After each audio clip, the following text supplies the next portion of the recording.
morning everybody. My name is Shanika Yanik Titus and I am lecturer of physics. And today I am going to take on the topic radioactivity, nucleus and nuclear fission. So nucleus, as we all know, it's a part of integral part of atoms. और atom का structure आपको पता है कि nucleus होता है, centre पे होता है, वो not exactly at centre but it is assumed to be at the centre.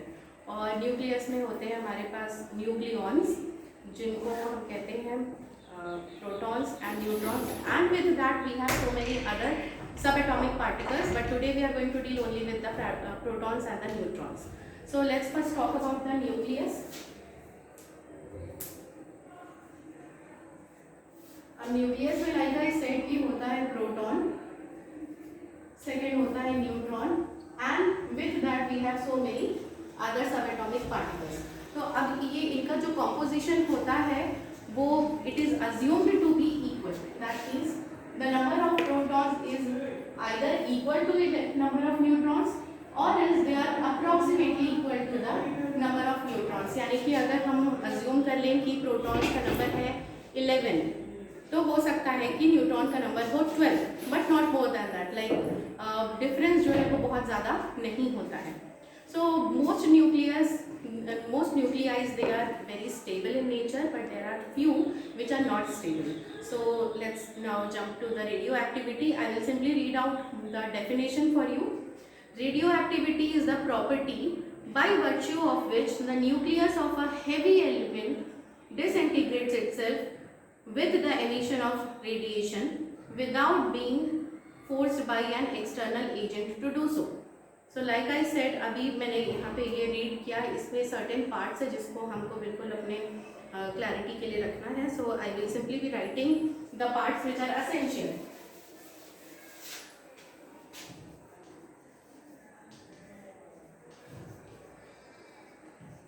So radioactivity में हमने सबसे पहले ये चीज पढ़ा कि there is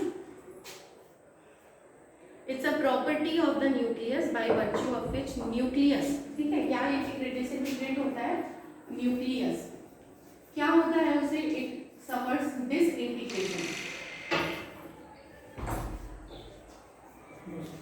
now disintegration means breaking, यानी कि फ्रैगमेंट्स में ब्रेक हो जाना या दो पार्ट्स में डिसइंटीग्रेट हो जाना, ब्रेक हो जाना, इसको हम कहते हैं डिसइंटीग्रेशन.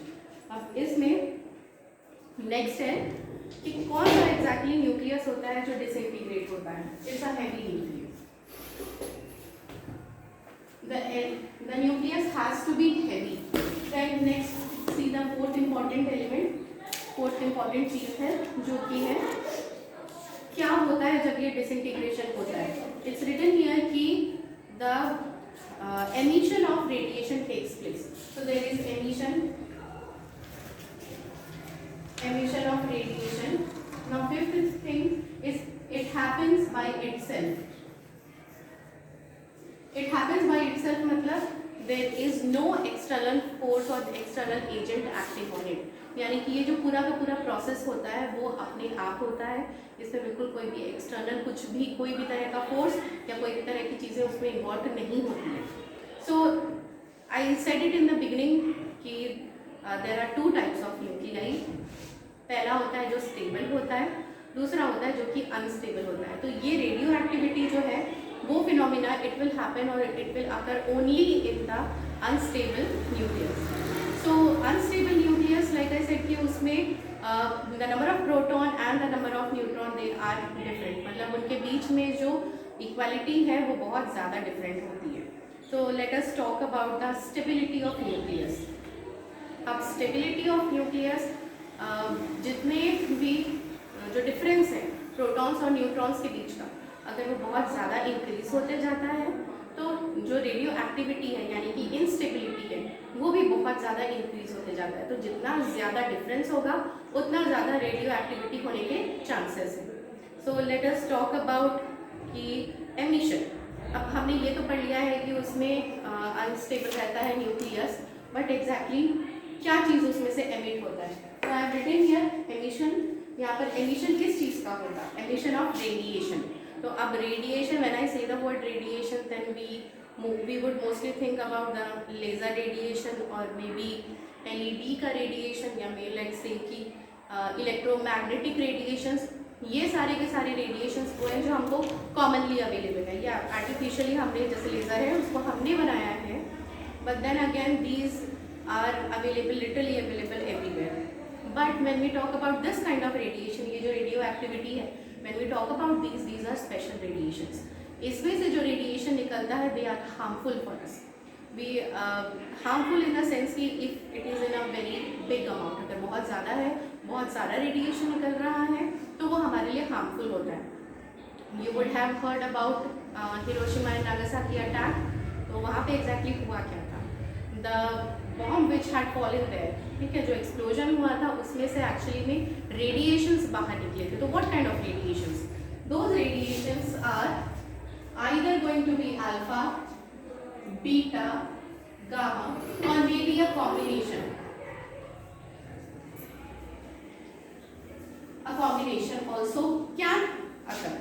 अब हो सकता है जैसे कि हमने अभी बॉम्ब के बारे में बात किया, तो उस केस में हो सकता है कि there can be a combination of things coming out, क्योंकि हो सकता है बॉम्ब जो है वो अलग अलग चीज़ों के कॉम्बिनेशन से बना हो. But when we talk about nucleus, तो न्यूक्लियस में से जब डिसइंटीग्रेशन होगा तो क्या तो अल्फा निकलेगा, बीटा निकलेगा, गामा निकलेगा. अब ये अल्फा होता क्या है, बीटा होता क्या है और गामा होता क्या है? Alpha is equivalent to helium ion. ठीक है, हम एक हीलियम एटम से हम कंपेयर कर सकते हैं अल्फा को. when we talk about beta, तो it is equivalent to electron. so these are fine. ये जो है ये दोनों का पेनिट्रेशन पावर, यानी कि हमको एक तरह से हम कह सकते हैं कि कितनी दूरी तक ये रेडिएशंस जा सकते हैं या कोई भी फिजिकल चीज़ के अंदर घुस सकते हैं, पेनिट्रेशन वो इनका ज़्यादा नहीं है. But when we talk about the gamma radiations, अब ये gamma radiations these are special kind of radiation, क्योंकि इसमें कुछ नहीं होता है बट एनर्जी होती है. It is filled with a great amount of energy we can say. तो एक गामा रेडिएशन से हमको बहुत सारी एनर्जी मिलती है. अब like we have learned in the very smaller classes कि energy can neither be created not be destroyed, है ना. It can only be transferred. So whenever this gamma radiation falls over any object, let's say कि अगर gamma radiations बहुत ज़्यादा मात्रा में, बहुत ज़्यादा क्वांटिटी में, if it is falling on my hand, तो जिस भी पोर्शन पे वो गिरेगा वहाँ के टिश्यूज़ पे अपनी सारी एनर्जी को क्या करेगा, वो ट्रांसफ़र कर देगा. And when the transfer of energy, एक फॉरेन एनर्जी हो गई है हमारी बॉडी के लिए, दिस वॉज नथिंग जो हमारी बॉडी को रिक्वायर्ड था. This is some extra energy है, बहुत सारी एनर्जी है, एक एक particle, not exactly particle but एक एक वेव में बहुत सारी एनर्जी है. तो यहाँ पर क्या होता है कि वो टिश्यू को अपनी पूरी की पूरी एनर्जी दे देता है और वहाँ का टिश्यू पूरा बर्बाद हो जाता है. सो सेम थिंग, यही सब कारण से हिरोशिमा नागासाकी में बहुत ज़्यादा प्रॉब्लम्स हुई थी. बहुत सारा जो टिश्यूज़ था, बहुत सारा क्रोमोसोम्स था. Basically what I want to say is कि हार्मफुल इफेक्ट्स उसके बहुत सारे थे, राइट. सो वी कैन से कि ये जो गामा रेडिएशंस है दे आर एनर्जी. उसको हम एच न्यू करके भी उसको एक्सप्रेस करते हैं, बिकॉज हम एनर्जी को यूजुअली एच न्यू करके एक्सप्रेस करते हैं. सो ये अभी जो हमने प्रोसेस पढ़ा, ये पूरा का पूरा हमने रेडियो एक्टिविटी पढ़ा, ये एक natural phenomena, it occurs by itself, है ना. हमने यहाँ पर लिखा है कि ये खुद से होता है, खुद से ही होता है, कोई भी एक्सटर्नल फैक्टर काम नहीं करता है. बट व्हेनेवर वी वांट, अगर मान लीजिए कि मुझे चाहिए कि मैं हो सकता है कि इससे मैं कुछ अच्छा निकाल सकूँ, है ना. तो जैसे गामा रेडिएशन से यहाँ पे निकल रहे हैं बहुत सारी energy. What if I use this energy in a good way, in an advantageous way, है ना. तो हम क्या कर सकते हैं, इसको आर्टिफिशियली भी हम प्रोड्यूस कर सकते हैं. तो अब होता क्या है कि लेट्स से कि देयर इज अ न्यूक्लियस ए. अब ये न्यूक्लियस अगर खुद से डिसइंटीग्रेट हो रहा है, डिसइंटीग्रेट मतलब लेट्स से कि वो दो स्मॉल पार्ट्स में, small A and small B में अगर डिसइंटीग्रेट हो रहा है, ब्रेक हो रहा है, तब हम उसको बोलेंगे रेडियो एक्टिविटी. लेकिन इन दोनों प्रोसेस के बीच में एक प्रोसेस होता है जहां पर before breaking into this part energy लेकर के क्या होती है ये बॉडी, सॉरी बिना एनर्जी लिए ये बॉडी अपने आप क्या करती है, एक अनस्टेबल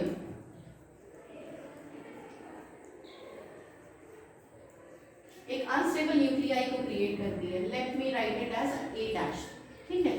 तो ये जो अनस्टेबल न्यूक्लियस पहले हमारे पास होना चाहिए, तभी डिसइंटीग्रेशन होगा। तो ये जो प्रोसेस है वो हम आर्टिफिशियली कर सकते हैं। ये ऑलरेडी अगर एग्जिस्ट करता है तो नेचुरल है, लेकिन what if I take a simple element, एक सिंपल एटम मैंने ले लिया, एंड उसके ऊपर अगर मैं बाहर से कोई एनर्जी डालूं तो हो सकता है कि वो भी क्या हो जाए, कन्वर्ट हो जाए एक अनस्टेबल न्यूक्लियाई में। अगर वो अनस्टेबल न्यूक्लियाई में कन्वर्ट हो गया है तो of course it can give rise to radioactivity, या कहना चाहिए कि वो कुछ और फिनोमिना को भी एक्सप्रेस कर सकता है। So now let us talk about artificial radioactivity.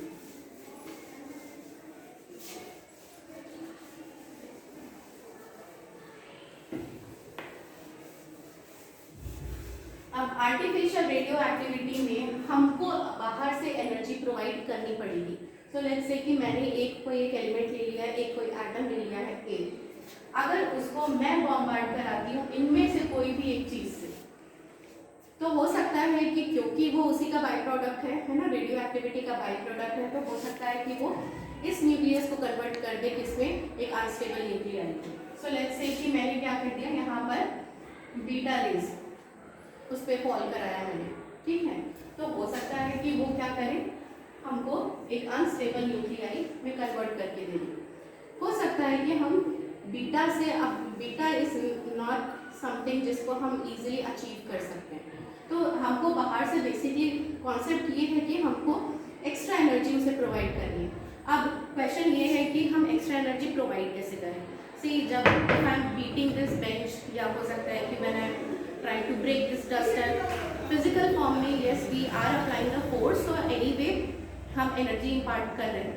But when we talk about nuclei, तो हमारे पास बहुत ही टाइनी, बहुत ही छोटी सी चीज़ होनी चाहिए, कुछ ऐसा पार्टिकल्स जैसा होना चाहिए जो कि क्या करे, उसको अपनी एनर्जी प्रोवाइड कर सके।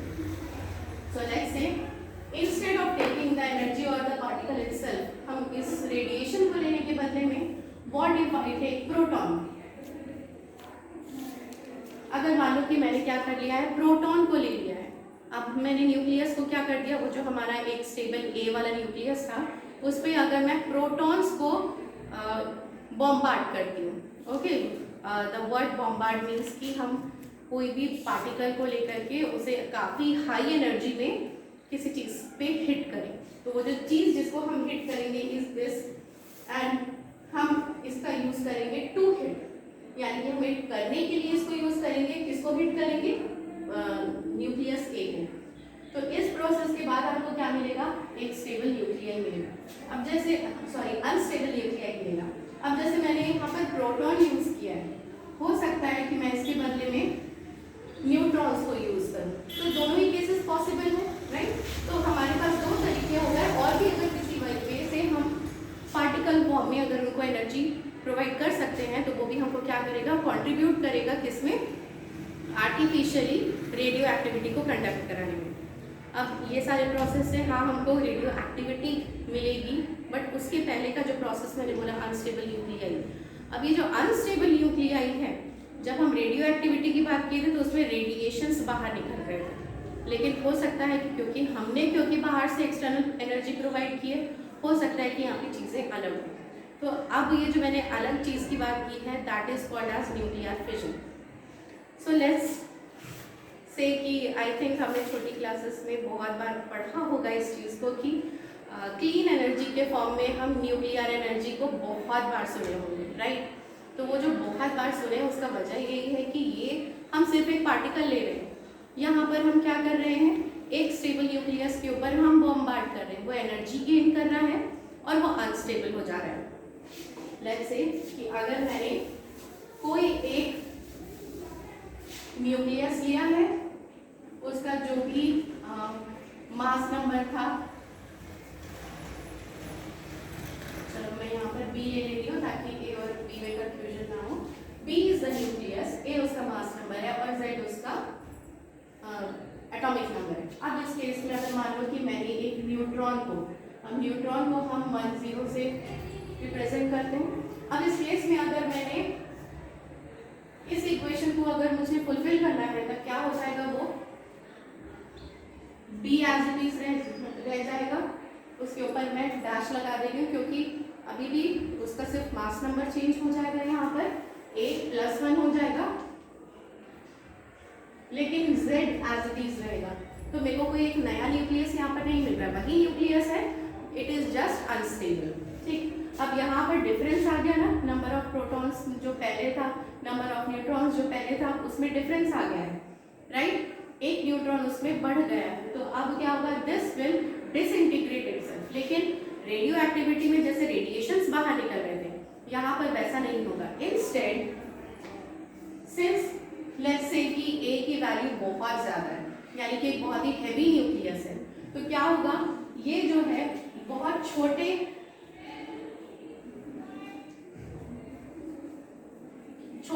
न्यूक्लियाइज में, यानी कि लाइटर न्यूक्लियाइज में कन्वर्ट हो जाएगा।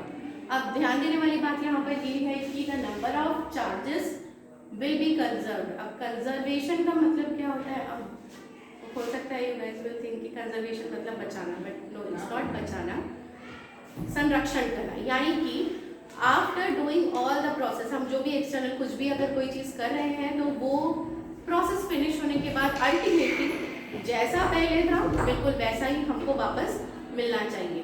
जैसे लेट्स टॉक अबाउट वाटर, हम वाटर पोल्यूशन के बारे में पढ़ते हैं, तो वाटर का हम संरक्षण यानी कि जो कंजर्वेशन है वो एग्जैक्टली कर कैसे सकते हैं, जिस फॉर्म में हम वाटर लिए थे, यानी कि अगर मैंने लिया है फ्रेश वाटर, अगर मैं उसका कुकिंग करने के बाद या वॉशिंग करने के बाद वापस से ट्रीटमेंट करने के बाद फिर से मुझे अगर फ्रेश वाटर मिल रहा है तो वो मतलब होता है कंजर्व, यानी कि वहाँ पे मैंने पानी को बचाया नहीं, मैंने वहाँ पर पानी को कंजर्व किया, संरक्षण किया।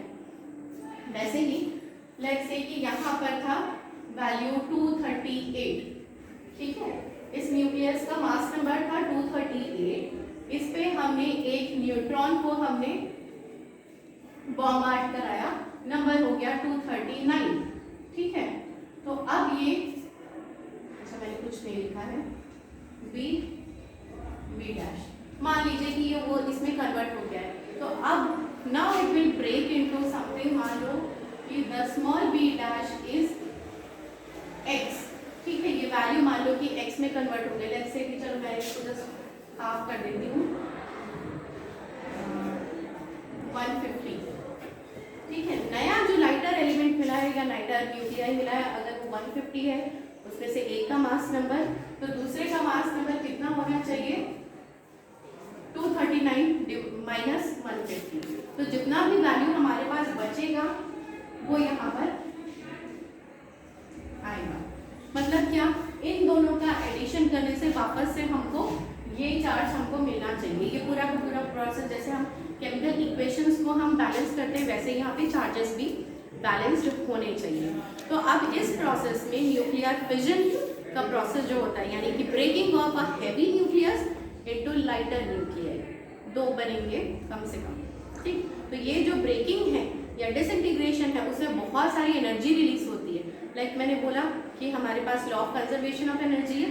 अब law of conservation of energy के अकॉर्डिंग यहाँ पर जो भी कोलिजन हो रहा है, जो सारी चीज़ें हो रही है, वहाँ पे एनर्जी कंजर्व नहीं हो पाएगी अगर वहाँ पे एनर्जी रिलीज नहीं होगी, क्योंकि यहाँ पे एक था वो ब्रेक हो गया। अब जो भी एक्स्ट्रा एनर्जी बच रही है बॉम्बार्ड में करने में, हमने भी कुछ एनर्जी दी है, राइट, तो वहाँ पे बहुत सारी एनर्जीज का मिक्सचर है। इस प्रोसेस में लाइटर न्यूक्लियाइज के साथ साथ में Q यानी कि एक्स्ट्रा एनर्जी जो रहती है वो बाहर की तरफ में निकलती है। तो ये जो है एक अगर ब्रेक होता है, ठीक है, एक न्यूक्लियस अगर ब्रेक होता है या डिसइंटीग्रेट होता है तो उसमें हमको बहुत हाई अमाउंट ऑफ एनर्जी मिलती है।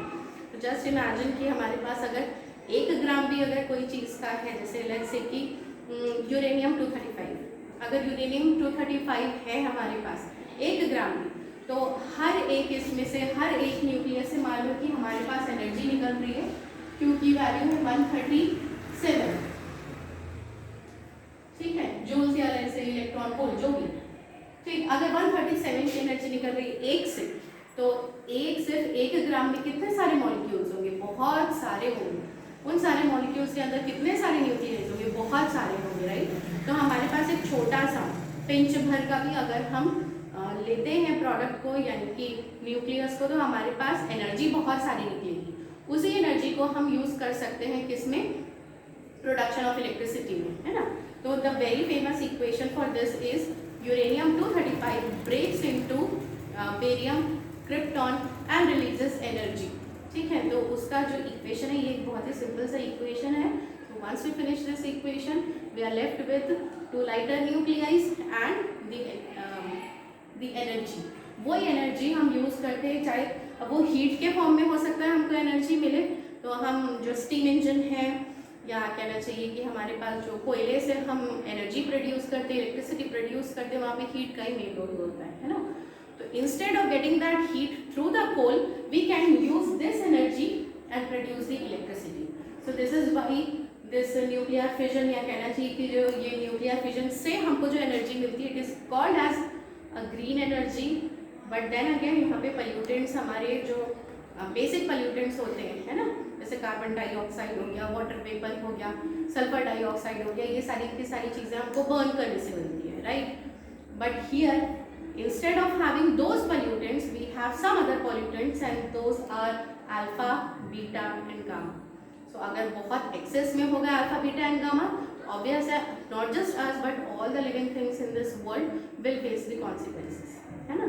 Hiroshima Nagasaki is a very big example, जो कि like it's famous in the entire world because of the harm it had caused। तो वो harm क्यों आया था, because of this released energy। तो जस्ट थिंक अबाउट इट, वहाँ पे बहुत सारा, क्योंकि फ्यूएल था, इसको हम फ्यूएल बोलते हैं ना, ये जो यूरेनियम 235 या हमने अभी जो स्टेबल न्यूक्लियाई जिसको हमने कन्वर्ट किया था उसके बारे में बात करें, those are called as fuels. So little bit of fuel gives huge amount of heat energy. Thank you.